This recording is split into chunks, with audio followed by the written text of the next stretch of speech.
Potaknuti i razviti svijest javnosti o arhivskom gradivu kao spomeničkom blagu glavni je cilj obilježavanja Međunarodnog dana arhiva u Hrvatskoj. Državni arhiv u Slavonskom Brodu drugu godinu uključio se prigodnim programima. Ovoga puta priredio ih je u našem gradu čak 3. Točno u podne otvorena izložba koja je bila u skladu s temom ovogodišnjeg obilježavanja u Hrvatskoj, a to su zemljišne knjige. Mi ćemo evo u okviru onih plakata koji su ovdje izloženi u ovoj izložbi, dakle, koji podsjećaju što to pojedini arhivi u Republici Hrvatskoj čuvaju po pitanju zemljišnog vlasništva, odnosno zemljišnih knjiga i katastara, i sami nešto izložiti iz našeg bogatoga fundusa. Iz vrlo bogatog brodskog fundusa javnosti je predstavljen tek mali dio zemljišnih knjiga i karata koje su nekada, baš kao i danas, izvori za utvrđivanje vlasništva i posjedovanja. Zemljišno vlasništvo se nalazi u sljedećim fondovima. Može se pronaći u gradskom poglavarstvu, znači u vojnom komunitetu.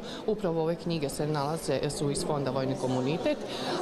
Osim znači u Slavonskom Brodu, u odjelu u Požegi i u odjelu Novoj Gradišci također se mogu pronaći pojedini znači primjeri dokumenata zemljišnog vlasništva. Uz dijelove arhive u Slavonskom Brodu predstavljene su zemljišne knjige iz Požeškog i Novogradiškog arhiva. Osim povijesne vrijednosti koja je neprocjenjiva, o materijalnoj vrijednosti takvih zapisa dovoljno govori podatak da je Ministarstvo kulture za projekt restauracije i sanacije samo jedne zemljišne knjige Brodskog arhiva izdvojilo 27.700 kuna. Dan posvećen arhivima nastavljen je u večernjim satima predstavljanjem filma o aktivnostima radnika Đure Đakovića snimljen davne 1967. godine, a za sutra je predviđeno predstavljanje trilogije knjiga o blaženom Alojziju Stepincu.